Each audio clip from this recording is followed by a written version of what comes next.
informasi manajemen dalam identifikasi dan dalam mengendalikan risiko bisnis. Oke, sebelum Bapak akan mulai, marilah kita berdoa untuk agar masing-masing. Doa dimulai.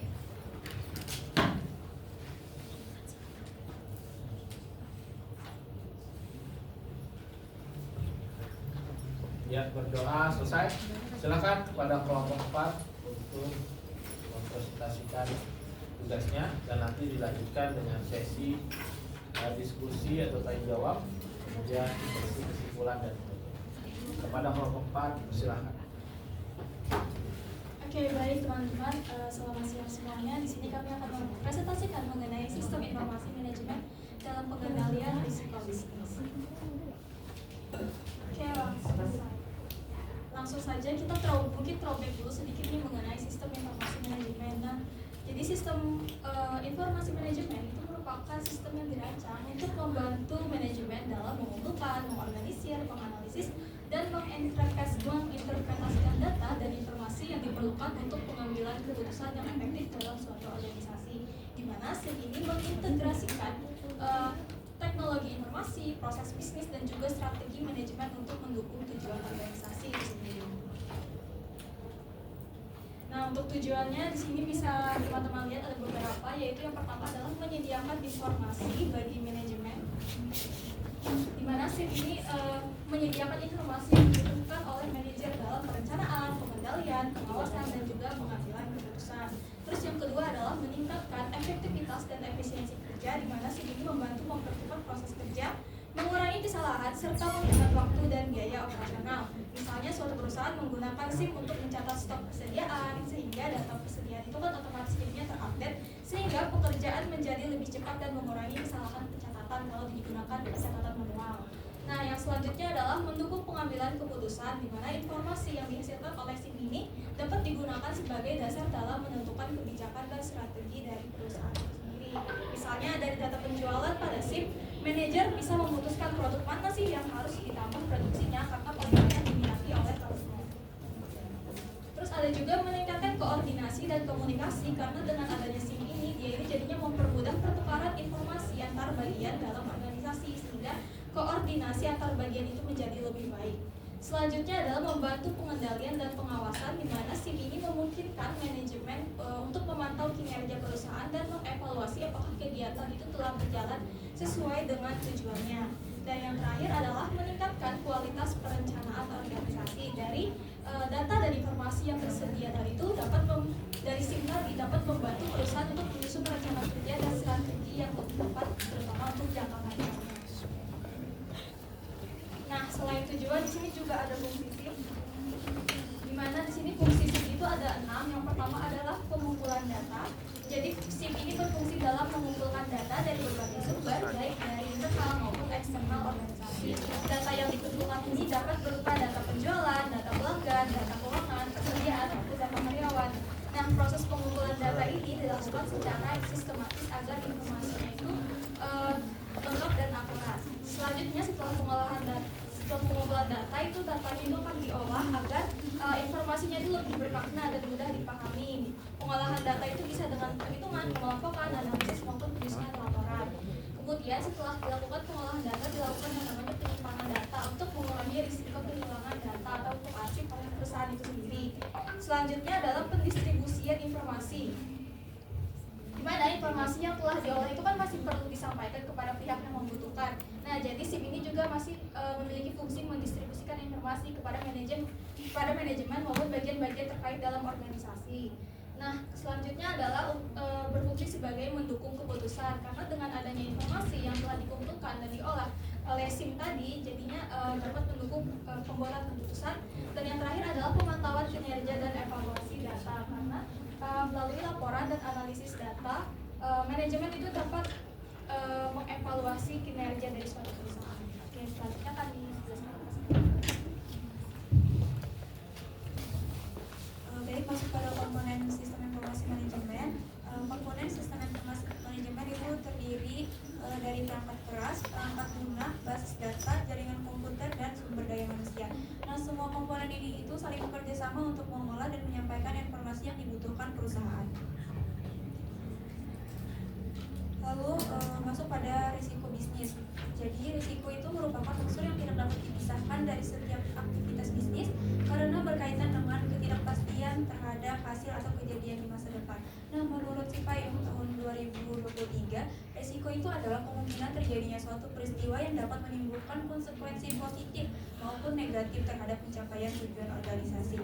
Nah, kalau dalam proyeksi internasional menurut COSOT 2017 itu melalui kerangka Enterprise Risk Management itu mendefinisikan risiko sebagai kemungkinan terjadinya peristiwa yang dapat mempengaruhi strategi dan tujuan organisasi. Masuk pada faktor penyebab dan manajemen risiko. Faktor penyebab risiko itu ada 6. Yang pertama itu fluktuasi kondisi ekonomi dan perubahan regulasi. Yang kedua itu persaingan pasar yang semakin ketat. Yang ketiga itu keputusan manajemen yang mengandung ketidakpastian. Yang keempat itu perkembangan teknologi yang berlangsung cepat. Yang kelima itu perubahan perilaku konsumen dan munculnya persaingan baru. Yang keenam itu faktor tidak terduga seperti bencana alam, pandemi, dan ancaman keamanan cyber. Masuk pada manajemen risiko. Yang pertama, kita bisa mengidentifikasi dan menilai potensi risiko organisasi. Yang kedua, kita bisa mengendalikan serta memantau risiko secara sistematis. Yang ketiga, kita bisa melindungi nilai dan keberlanjutan perusahaan. Dan yang terakhir, kita bisa meminimalkan kerugian finansial, gangguan operasional, dan penurunan reputasi perusahaan.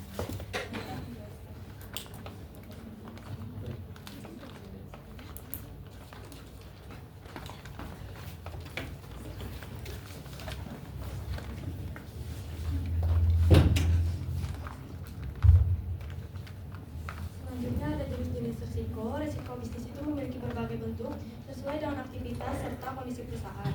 Setiap jenis risiko itu dapat memberikan dampak yang berbeda terhadap operasional maupun keuangan perusahaan. Ada beberapa jenis risiko, yaitu pertama, risiko operasional itu muncul akibat kesalahan proses kerja, kegagalan sistem, atau human error. Risiko ini dapat mengganggu aktivitas operasional perusahaan. Lalu yang kedua itu risiko keuangan, itu berkaitan dengan kemungkinan kerugian akibat kesalahan pengelolaan keuangan.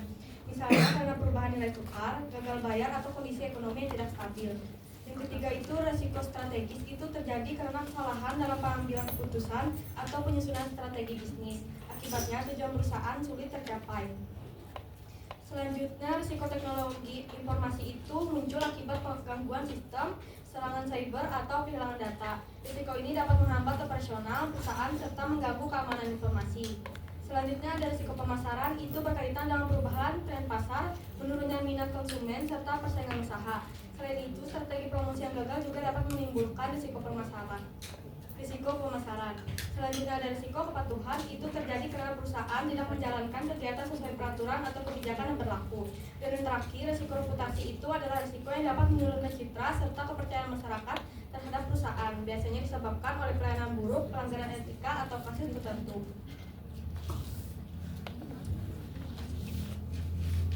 Selanjutnya itu dampak risiko bisnis. Itu ada 7 dampak utama yang perlu diperhatikan. Yang pertama itu kerugian finansial. Itu risiko bisnis dapat menyebabkan penurunan pendapatan, pembengkakan biaya operasional, hingga kerugian investasi. Yang kedua itu gangguan operasional. Itu aktivitas perusahaan bisa terhambat akibat gangguan sistem, kesalahan proses kerja, atau perusahaan teknologi informasi. Dan yang ketiga itu penurunan produktivitas. Itu masalah bisnis yang tidak segera ditangani akan menurunkan efektivitas kerja serta produktivitas karyawan. Dan keempat itu kehilangan data dan informasi. Risiko teknologi informasi dapat menyebabkan data penting hilang sehingga mengganggu proses pengambilan keputusan. Yang kelima itu menurunnya kepercayaan konsumen. Risiko reputasi dapat membuat pelanggan kehilangan kepercayaan dan berdampak pada loyalitas mereka. Yang keenam itu sanksi hukum. Pelanggaran terhadap peraturan atau kebijakan tertentu dapat menimbulkan sanksi administratif maupun hukum bagi perusahaan. Dan yang terakhir itu menurunnya daya saing. Risiko yang tidak terkendali membuat perusahaan sulit bersaing dengan kompetitor dan menghambat perkembangan usaha. Itulah 7 dampak usaha risiko bisnis yang harus diantisipasi oleh setiap organisasi sejak dini.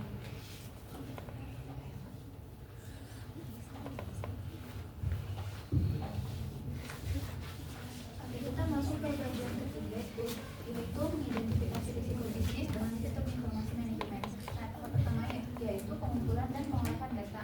Pengumpulan data perusahaan merupakan tahap awal yang sangat penting dalam penerapan sistem informasi manajemen untuk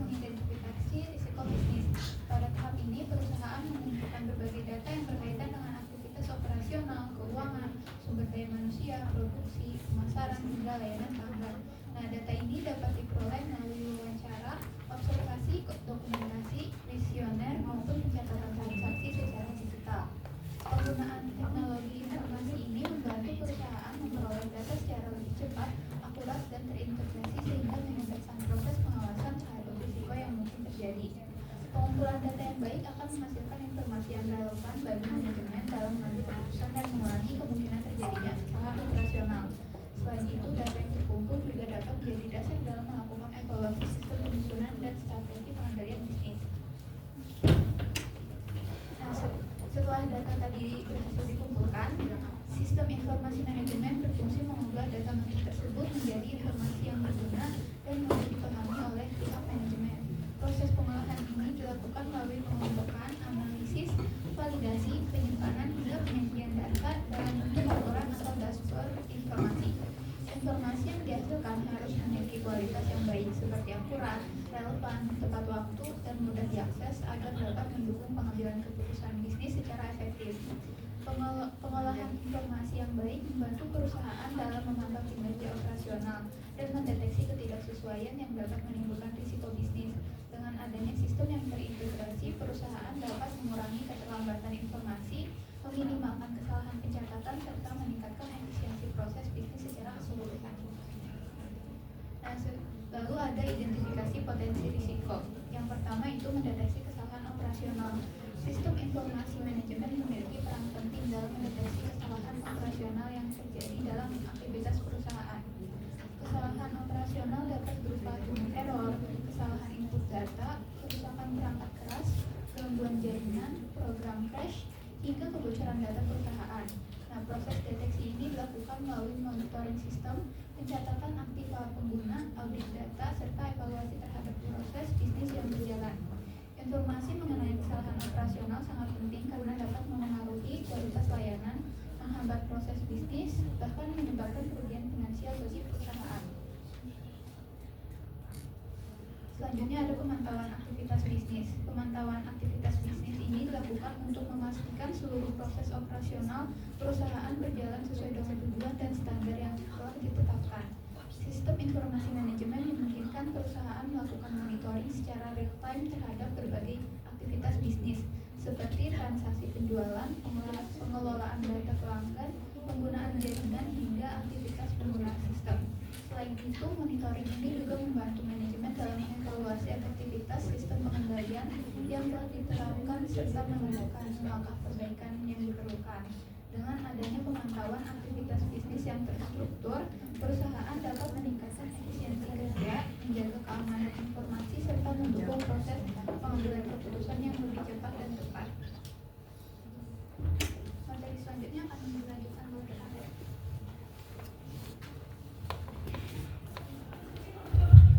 Selanjutnya analisis risiko melalui sistem informasi. Yang pertama itu analisis data untuk pengambilan keputusan. Analisis data untuk pengambilan keputusan. Yang pertama, SIM itu membantu perusahaan mendeteksi risiko bisnis melalui pengumpulan dan analisis data operasional. Dalam proses ini digunakan dua metode utama, yaitu ISO 3000, 31000 dan FMEA. ISO 31000 itu digunakan sebagai pedoman identifikasi dan evaluasi risiko. Sedangkan FMEA itu digunakan untuk mengidentifikasi potensi kegagalan dan menentukan prioritas risiko melalui perhitungan RPN berdasarkan tingkat keparahan dan kemungkinan terjadinya. Yang kedua itu penggunaan laporan dan dashboard. Selain itu, SIM juga menyediakan laporan dan dashboard untuk membantu manajemen mengambil keputusan secara real time. Dashboard risiko itu menampilkan informasi dalam bentuk grafik atau indikator sehingga data lebih mudah dipahami. Karena data yang terhubung langsung dengan database, informasi dapat diperbarui otomatis dan lebih cepat.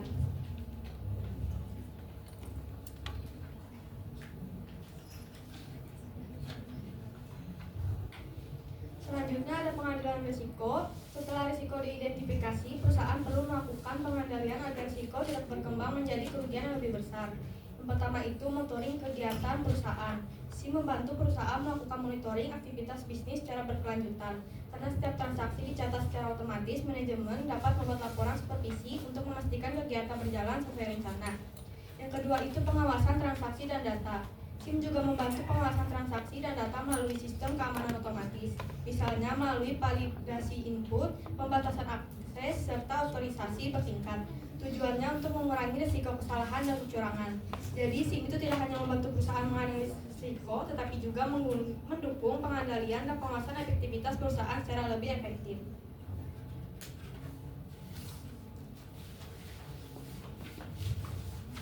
Baik, izin melanjutkan. Kalau yang sebelumnya tadi kan pengendalian risiko secara umum, nah kali ini ada pengendalian risiko operasional yang dimana itu merupakan upaya perusahaan untuk menghindari kerugian akibat kesalahan proses kerja, kegagalan sistem, kesalahan manusia, dan tindakan kecurangan dalam kegiatan operasional perusahaan.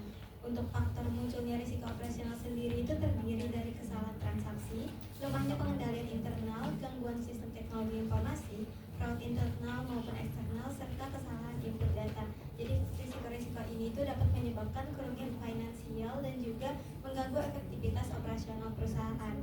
Kemudian sebagai bentuk pengendalian dari risiko operasional sendiri itu dapat dilakukan melalui pengamanan sistem teknologi informasi, evaluasi keamanan sistem dan tindakan korektif, kemudian pengendalian umum dan pengendalian spesifik pada aktivitas bisnis, lalu pengendalian kegiatan dan akuntansinya, kemudian ada pengawasan sumber daya manusia.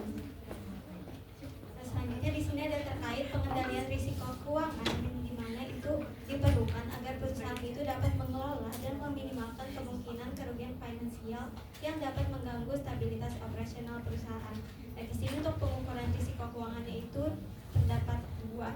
Yang pertama itu dari expected loss, yang dimana kerugiannya itu masih dapat diperkirakan berdasarkan data historis perusahaan. Kemudian ada unexpected loss, di mana kerugiannya ini terjadi di luar perkiraan dan dapat menimbulkan dampak besar terhadap kondisi keuangan perusahaannya. Sebagai bentuk pengendaliannya itu dapat menerapkan sistem informasi manajemen tadi, kemudian juga penggunaan sistem keamanan informasi dan pengawasan internal, lalu evaluasi dan pengambilan keputusan berbasis informasi. Nah, untuk pengambilan keputusan berbasis informasi sendiri itu merupakan proses pengambilan keputusan yang dilakukan dengan memanfaatkan data dan informasi yang dihasilkan oleh sistem informasi perusahaan. Sistem informasi sendiri membantu manajemen dalam menyediakan informasi yang akurat, relevan, dan tepat waktu sehingga dapat digunakan sebagai dasar dalam menentukan keputusan perusahaan. Untuk pengambilan keputusan berbasis sistem informasi sendiri ini dapat dilakukan dengan dua cara, yaitu yang pertama itu memanfaatkan laporan informasi, dan tipe info yang dapat dimanfaatkan manajemen itu dapat berupa scorekeeping information atau evaluasi kinerja perusahaan. Yang kedua itu attention directing information, yaitu memusatkan perhatian pada masalah yang menyimpang. Dan yang ketiga itu problem solving information atau membantu pengambilan keputusannya. Nah, kemudian keputusan manajemen berbasis data, yaitu data dan informasi yang akurat, relevan, dan tepat waktu, membantu manajemen mengambil keputusan secara lebih efektif dan tepat sasaran. Kemudian kelengkapan dan kemudahan akses datanya itu dapat mempermudah manajer dalam menganalisis kondisi perusahaan dengan cepat dan efisien. Lalu pengambilan keputusan berbasis datanya ini membantu perusahaan meningkatkan koordinasi, pengendalian, dan efektivitas operasional. Selanjutnya akan menjelaskan lapisan lagi.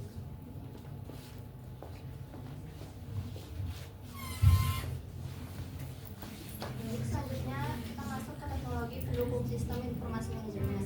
Jadi di perkembangan teknologi informasi ini sangat berpengaruh terhadap pengelolaan informasi organisasi. SIM juga membutuhkan dukungan teknologi agar berjalan optimal. Jadi di sini itu ada teknologi utamanya dalam SIM, yaitu pertama ada database dan sistem informasi, lalu yang kedua ada enterprise resource planning atau ERP atau business intelligence dan teknologi digitalnya.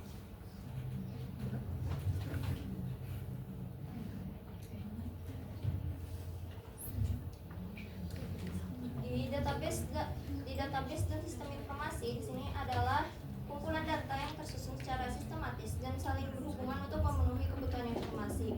Database ini menyimpan data secara terorganisasi, sedangkan sistem informasi mengolah data tersebut menjadi informasi yang berguna bagi organisasinya.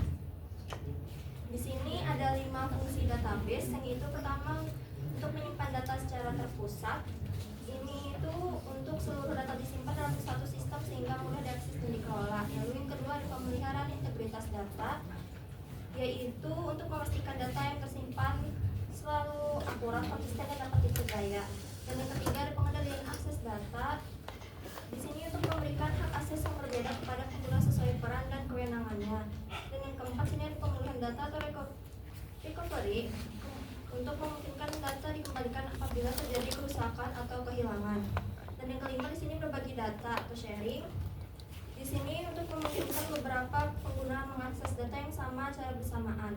Lalu di sini juga ada penyimpanan dan pengolahan datanya. Penyimpanan data ini adalah proses menyimpan data secara terstruktur agar mudah diakses kembali. Pengolahan data ini merupakan proses mengubah data mentah menjadi informasi yang berguna untuk pengambilan keputusannya. Di sini ada 4 tahapan dalam pengolahan datanya, yaitu menginput, processing, output, dan storage. Lalu selanjutnya di sini di Enterprise Resource Planning-nya ERP. ERP ini adalah sistem informasi terintegritas yang menghubungkan seluruh proses bisnis perusahaan dalam satu platformnya. Di sini ada 4 karakteristik ERP utama yang membedakan dari sistem informasi biasanya, yaitu pertama integrasi lintas departemen, yaitu semua divisi terhubung dalam satu sistem yang sama. Lalu kedua, database terpusat. Ini hanya ada satu sumber data yang digunakan oleh seluruh bagian organisasi. Lalu yang ketiga, standarisasi proses bisnis. Di sini proses-proses dalam perusahaan distandarisasi sehingga lebih efisien dan konsisten. Lalu yang keempat, ada sistem modular sesuai kebutuhannya. Di sini perusahaan dapat memilih modul mana yang diperlukan sesuai dengan kebutuhannya. Lalu di sini juga ada manfaat ERP. Ada 5 manfaat ERP, yaitu pertama meningkatkan efisiensi operasional, yang kedua mempermudah pengambilan keputusan, ketiga meningkatkan transparansi bisnis, keempat mengurangi biaya operasional, dan yang kelima meningkatkan layanan pelanggan. Lalu di sini juga ada tantangan ERP-nya. Jadi pertama, di resistensi karyawan terhadap perubahannya ini. Di sini tidak semua karyawan mudah beradaptasi dengan sistem baru yang berbeda dari yang biasa mereka gunakan. Lalu juga adanya ketidaksesuaian proses bisnis. Di sini kadang-kadang proses bisnis perusahaan belum sepenuhnya siap atau sesuai untuk diintegrasi ke dalam sistem ERP-nya. Lalu selanjutnya juga ada kurangnya dukungan manajemen, dan yang terakhir itu membutuhkan pelatihannya SDM. Itu saja dari saya. Selanjutnya akan dilanjutkan oleh presenter.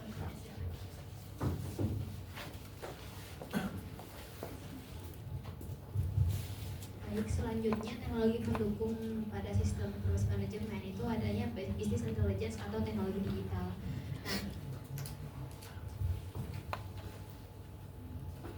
Nah, business intelligence atau BI ini merupakan teknologi yang digunakan perusahaan untuk mengumpulkan, mengolah, dan menganalisis data menjadi informasi yang berguna dalam pengambilan keputusan. Nah, beberapa pemanfaatan business intelligence dalam perusahaan itu antara lain, yang pertama yaitu mendukung pengambilan keputusan karena data yang disajikan dalam bentuk laporan, grafik, dan dashboard yang mudah dipahami. Yang kedua yaitu meningkatkan efisiensi operasional dengan membantu perusahaan mengidentifikasi masalah dalam proses bisnis. Selanjutnya ada menganalisis dalam konsumen melalui data transaksi dan aktivitas digital pelanggan. Lalu meningkatkan daya saing perusahaan karena organisasi itu dapat memantau tren pasar dan aktivitas pesaing dengan lebih cepat. Dan yang terakhir yaitu membantu perencanaan strategis untuk menentukan langkah bisnis jangka pendek maupun jangka panjang. Nah, dalam penerapannya, BI ini memanfaatkan berbagai teknologi digital seperti data warehouse, data mining, cloud computing, dan artificial intelligence atau AI untuk membantu perusahaan mengolah data dalam jumlah besar secara cepat dan secara efisien. Nah, kita lanjut ke topik yang selanjutnya yaitu kendala dalam penerapan sistem informasi manajemen. Nah, hambatan pertama itu adanya hambatan dalam implementasi sistemnya. Nah, yang pertama itu adanya hambatan di biaya penerapan. Nah, yang pertama biaya perangkat keras atau hardware seperti komputer, server, dan jaringan. Lalu yang kedua yaitu biaya perangkat lunak atau software untuk pembelian lisensi atau pengembangan sistem. Selanjutnya adanya biaya pelatihan karyawan agar pengguna mampu mengoperasikan sistem dengan baik. Dan yang keempat yaitu biaya pemeliharaan sistem untuk perawatan, pembaruan, dan keamanan data. Yang selanjutnya itu ada hambatan pada adaptasi teknologinya. Nah, ini yang pertama itu kurangnya pemahaman teknologi pada penggunaan sistem. Yang kedua itu resistensi terhadap perubahan karena karyawan terbiasa dengan sistem lama. Yang ketiga yaitu kurangnya pelatihan dan pendampingan dalam penggunaan sistem baru. Dan keempat yaitu perubahan prosedur kerja yang membutuhkan penyesuaian operasional. Dan terakhir yaitu gangguan teknis sistem seperti error, jaringan bermasalah atau kehilangan data.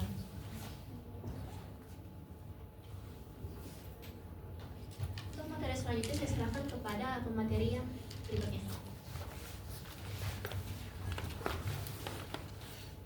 Baik, selanjutnya yaitu dari risiko keamanan data. Nah, dalam penerapan sistem informasi, perusahaan membutuhkan biaya yang cukup besar, terutama untuk perangkat, software, dan infrastruktur teknologi informasi. Selain itu, perusahaan juga memerlukan software keamanan dan pembaruan sistem secara berkala agar sistem tetap aman dan berjalan dengan baik. Tidak hanya itu, perusahaan juga harus melakukan pemeliharaan sistem serta menyediakan tenaga ahli dan pelatihan bagi karyawan. Jadi bisa dibilang keamanan data menjadi investasi penting untuk melindungi informasi perusahaan. Kemudian ada juga ancaman cybercrime atau kejahatan cyber. Bentuk ancamannya bisa berupa hacking, malware, virus, dan phishing. Nah, dalam serangan cyber ini dapat menyebabkan pencurian maupun kebocoran data perusahaan yang tentunya sangat merugikan. Nah, yang paling penting, kurangnya pemahaman keamanan digital juga membuat karyawan lebih mudah menjadi target serangan. Karena itu, perusahaan perlu menggunakan firewall, antivirus, enkripsi, serta memberikan pelatihan keamanan data kepada karyawan agar risiko tersebut dapat diminimalkan. Selanjutnya ada kendala lain dalam penerapan sistem informasi manajemen adalah keterbatasan sumber daya manusia atau SDM. Salah satu masalah yang sering terjadi ini adalah kurangnya kemampuan teknologi. Jadi ketika karyawan belum memahami teknologi dengan baik, hal itu bisa menyebabkan kesalahan dalam pengolahan data. Selain itu, perkembangan teknologi yang sangat cepat juga membuat karyawan kadang sulit buat beradaptasi dengan sistem yang baru. Bahkan penggunaan sistem baru sering membutuhkan waktu penyesuaian yang cukup lama sehingga dapat mempengaruhi produktivitas perusahaan. Karena itu, perusahaan perlu memberikan pelatihan SDM secara berkala. Jadi pelatihan ini penting untuk membantu karyawan beradaptasi dengan teknologi dan sistem baru yang digunakan perusahaan. Tidak hanya itu, pelatihan juga membantu karyawan memahami keamanan digital seperti ancaman malware dan phishing, sehingga risiko kesalahan maupun serangan cyber bisa dikurangi. Bisa dibilang keberhasilan penerapan sistem informasi manajemen tidak hanya bergantung pada teknologi, tetapi juga pada kesiapan dan kemampuan sumber daya manusianya. Materi selanjutnya akan dilanjutkan oleh rekan saya. Baik, selanjutnya itu ada studi kasus pada Bank Syariah Indonesia. Jadi BSI ini kan memanfaatkan teknologi informasi melalui layanan digital seperti BSI Mobile untuk mendukung pengelolaan data, pelayanan transaksi, dan kegiatan operasional agar lebih cepat dan efisien. Namun karena data perbankan itu berkaitan dengan informasi keuangan dan data pribadi nasabah, maka diperlukan sistem keamanan yang kuat dan terpercaya. Jika sistem mengalami gangguan, maka bisa berdampak pada operasional perusahaan maupun nasabah. Lalu pada tahun 2023 layanan BSI Mobile ini mengalami gangguan sistem yang menghambat transaksi nasabah dan berdampak pada aktivitas ekonomi masyarakat. Nah, gangguan tersebut itu diduga disebabkan oleh serangan ransomware dari kelompok peretas Lockbit 3.0 yang mengancam akan menyebarkan 1,5 TB data nasabah dan karyawan BSI. Nah, selain itu gangguan layanan juga berdampak pada kegiatan operasional dan transaksi bisnis, termasuk hambatan pembayaran pembelian BBM oleh pengusaha SPBU di Aceh akibat error pada layanan transaksi BSI. Jadi dari kasus ini dapat dilihat bahwa gangguan sistem informasi itu dapat menjadi risiko bisnis yang cukup serius bagi perusahaan. Nah, kemudian ada peran sistem informasi manajemen dalam pengendalian risiko bisnis. Sistem informasi manajemen ini membantu perusahaan mengidentifikasi dan mengendalikan risiko bisnis berbasis teknologi informasi melalui audit sistem dan pengawasan keamanan data.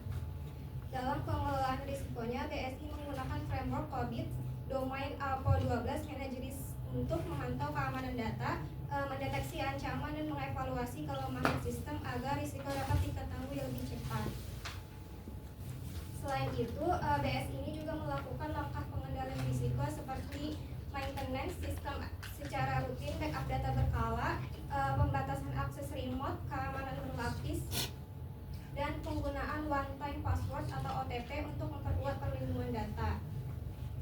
Sedangkan dampak dari penerapan sistem informasi manajemen ini yaitu membantu menjaga keamanan data dan dana nasabah, mendukung stabilitas operasional perusahaan, mempercepat penanganan risiko dan gangguan sistem, serta meningkatkan kualitas layanan dan kepercayaan nasabah terhadap layanan perbankan digital. Nah, bahkan hasil pengolahan risiko teknologi informasi di BSI ini menunjukkan tingkat pencapaian 100% pada domain APO 12 COVID dengan kategori fully achievable. Jadi dapat disimpulkan bahwa sistem informasi manajemen ini memiliki peran penting dalam menjaga keamanan dan keberlangsungan operasional perusahaan di era digital. Mungkin itu saja dari kami. Selanjutnya saya serahkan kepada moderator. Baik, sekian pemaparan materi dari kelompok kami. Selanjutnya akan masuk ke sesi diskusi. Untuk sesi diskusi, untuk 3 orang bisa mengangkat tangannya.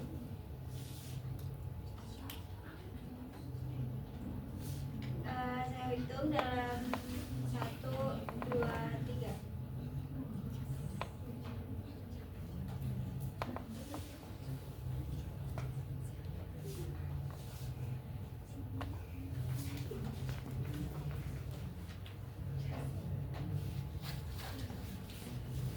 Untuk Alicia dipersilakan. Baik, terima kasih atas kesempatannya. Perkenalkan, nama saya Putri Alicia Ramadhan dari kelompok 1. Nah, dalam makalah kalian itu kan ada dijelaskan bahwa sistem informasi manajemen ini sangat membantu perusahaan dalam mengidentifikasi dan mengendalikan risiko bisnis melalui pengelolaan data dan pemantauan aktivitas perusahaan secara real time. Nah, namun di era digital saat ini, ancaman teknologi terus berkembang dan semakin kompleks. Jadi, menurut kalian, bagaimana perusahaan dapat memastikan bahwa sistem informasi manajemen yang digunakan tetap efektif dalam menghadapi ancaman baru seperti cybercrime dan kebocoran data? Apakah dapat dipahami pertanyaannya? Tidak dapat dipahami, terima kasih. Bisa dikirim itu kan? Untuk selanjutnya Hasya bisa.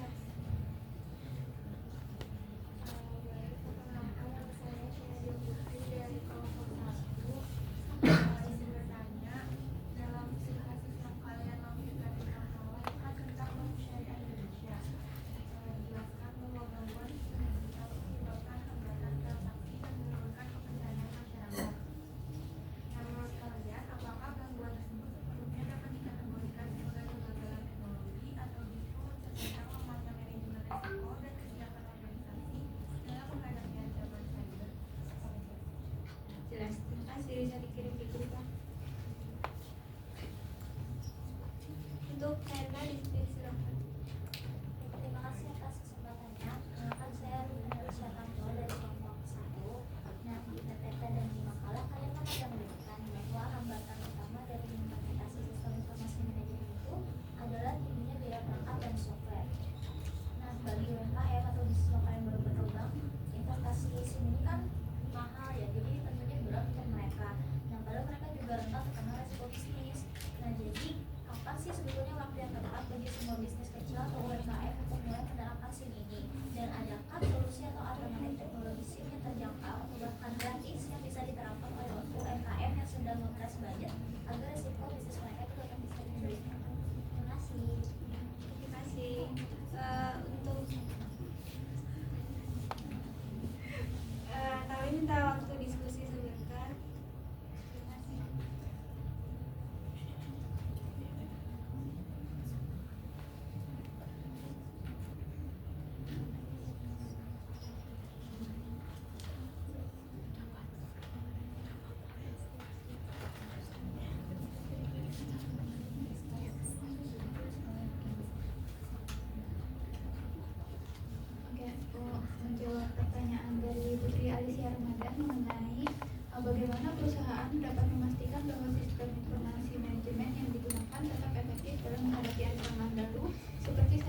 manajemen dan kebocoran data. Menurut kami, agar sistem informasi manajemen itu tetap efektif dalam menghadapi ancaman baru seperti cybercrime dan kebocoran data itu, perusahaan tidak cukup hanya mengandalkan teknologi yang canggih. Nah, perusahaan ini perlu memperkuat keamanan sistem informasi melalui penggunaan firewall, antivirus, enkripsi data, autentikasi ganda, serta backup data secara berkala. Selain itu, perusahaan juga harus rutin melakukan maintenance dan audit sistem informasi untuk mendeteksi kelemahan keamanan sejak dini sebelum dimanfaatkan oleh pihak yang tidak bertanggung jawab. Nah, selain aspek teknologi, faktor sumber daya manusia juga penting karena banyak kebocoran data itu terjadi karena kesalahan pengguna, misalnya tertipu phishing atau menggunakan password yang lemah. Nah, karena itu perusahaan perlu memberikan pelatihan dan edukasi keamanan digital secara berkala kepada karyawan agar mereka itu memahami cara menjaga keamanan data perusahaan. Nah, selain itu, perusahaan juga harus terus memperbarui sistem dan menyesuaikan teknologi dengan perkembangan ancaman digital yang semakin kompleks. Sistem yang tidak diperbarui akan lebih mudah diserang karena memiliki celah keamanan.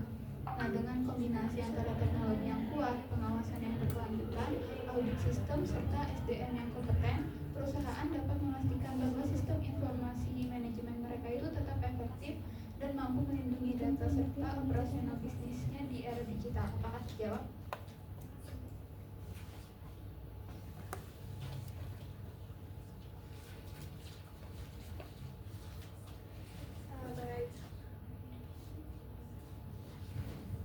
Baik, izin menjawab pertanyaan dari Hasya Nadia Putri.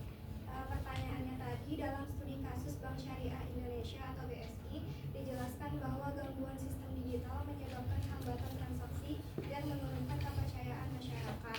Menurut kalian, apakah gangguan tersebut sepenuhnya dapat dikategorikan sebagai kegagalan teknologi atau justru mencerminkan lemahnya manajemen risiko dan kesiapan organisasi dalam menghadapi ancaman cyber?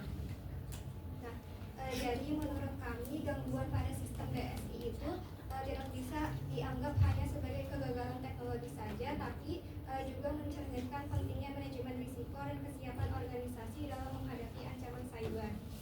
Dalam makalah itu juga ada dijelaskan bahwa risiko teknologi informasi ini tidak hanya berasal dari gangguan sistem, tetapi juga berkaitan dengan pengawasan keamanan data, pengendalian risiko dan kesiapan perusahaan dalam menghadapi ancaman digital. Nah, jadi walaupun teknologi itu sudah canggih, jika pengelolaan risiko dan sistem pengawasannya itu belum optimal, maka perusahaan itu akan tetap rentan mengalami gangguan. Selain itu, kasus ransomware Lockbit 3.0 ini pada BSE menunjukkan bahwa ancaman cyber saat ini itu semakin kompleks, sehingga perusahaan itu perlu memiliki sistem keamanan, audit teknologi informasi, serta langkah mitigasi yang kuat. Oleh karena itu, menurut kami kasus ini tuh lebih mencerminkan kombinasi antara gangguan teknologi dan pentingnya kesiapan organisasi dalam manajemen risiko cyber. Mungkin dari kelompok kami ada tambahan.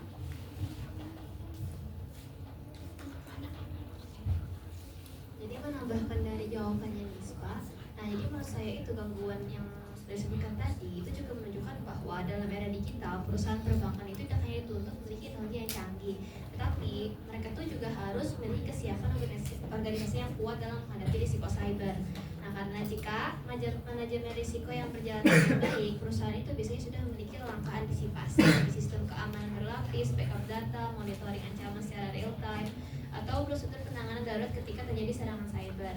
Jadi dampak gangguan itu bisa diminimalkan dan pemulihan sistem dapat dilakukan lebih cepat.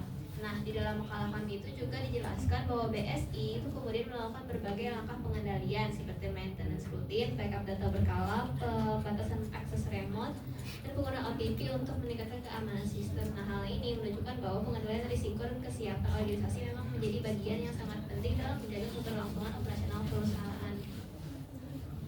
Baik, sekian dari saya. Baik, izin menjawab pertanyaan Rena tadi.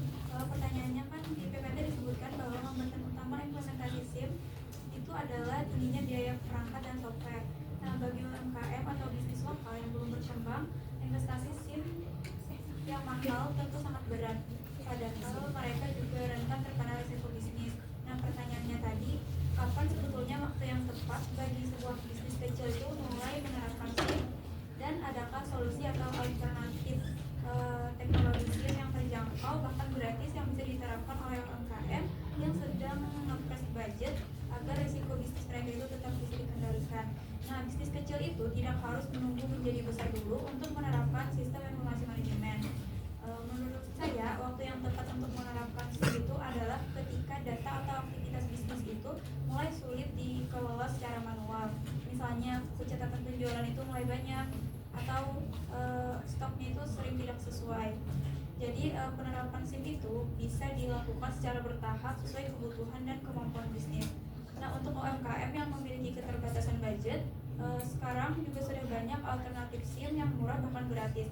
Contohnya seperti penggunaan Google SIM atau pencatatan data untuk pencatatan data. Atau bisa juga aplikasi kaset gratis seperti Majo atau Kasih Pintar versi basic, serta software akuntansi gratis seperti WP Accounting atau aplikasi berbasis cloud dengan biaya langganan yang lebih terjangkau. Nah, dengan teknologi sederhana tersebut, UMKM itu tetap bisa mengolah data, mengurangi kesalahan, dan meminimalkan risiko bisnis tanpa harus mengeluarkan biaya yang terlalu besar. Sekian dari saya kembalikan ke moderator.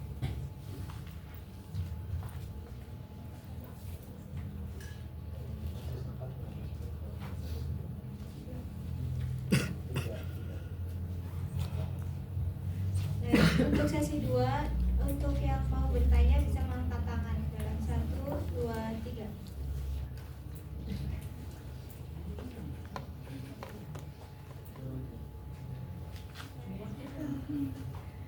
Untuk Azmi dipersilahkan.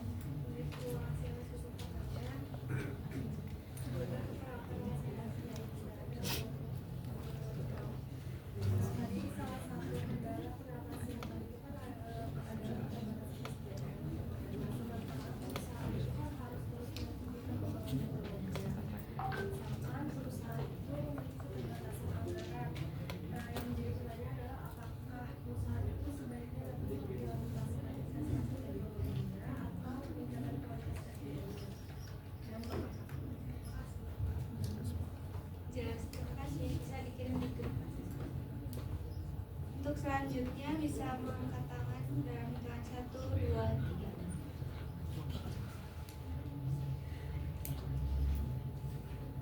Untuk Alif dipersilakan. Singkat saja, bagaimana perusahaan menurut kalian dapat meminimalkan antara penggunaan akses informasinya dengan perlindungan keamanan data personal? Baik, terima kasih. Bisa dikirim di grup. Untuk penanya selanjutnya bisa mengangkat tangan.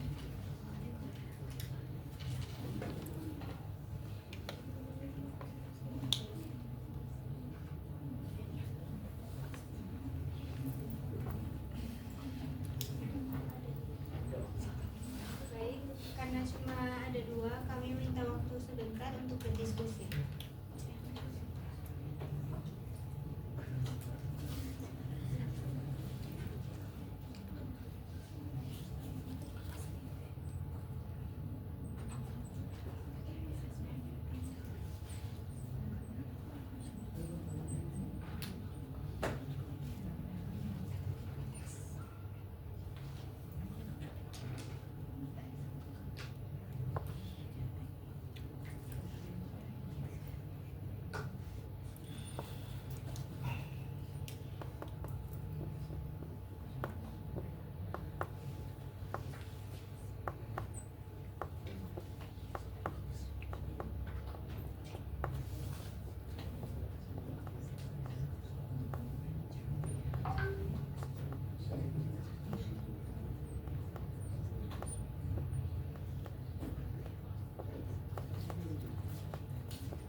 Ya, makanya pertanyaan ini jadi satu ya pertanyaannya. Di sini aku akan menjawab pertanyaan dari Aswin tadi. Jadi buat pertanyaannya tadi, misalnya anggaran perusahaan itu terbatas, menurutku lebih baik anggarannya itu digunakan untuk meningkatkan kualitas SDM. Soalnya kalau SDM-nya itu bisa mengoperasikan SIM itu sendiri. Jadi utamanya yang harusnya diprioritaskan tentunya SDM-nya terlebih dahulu supaya nantinya setelah mereka sudah bisa gitu, jadi mereka bisa mengoperasikan sistem informasinya juga. Kira-kira Kakak sudah menjawab? Terima kasih.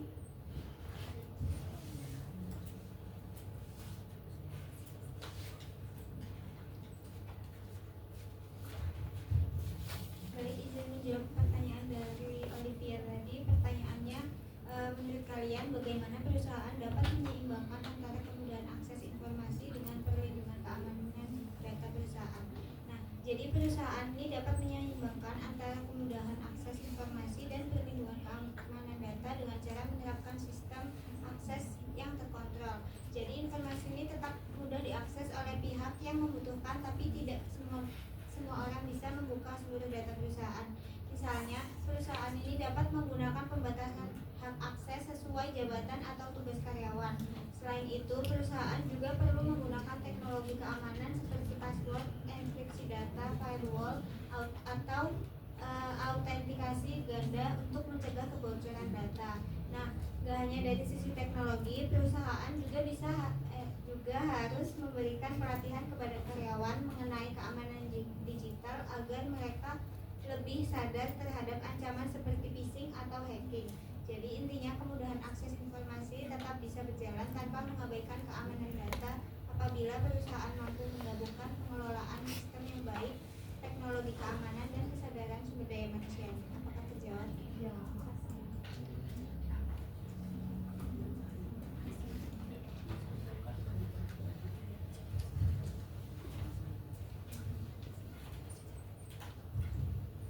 Baik, selanjutnya saya akan membacakan kesimpulan dari materi yang telah kami presentasikan. Jadi, sistem informasi manajemen berperan penting dalam membantu organisasi mengelola data dan informasi untuk mendukung kegiatan operasional maupun pengambilan keputusan. Melalui penerapan SIM, perusahaan dapat memperoleh informasi yang akurat, relevan, dan tepat waktu sehingga proses bisnis berjalan lebih efektif dan efisien.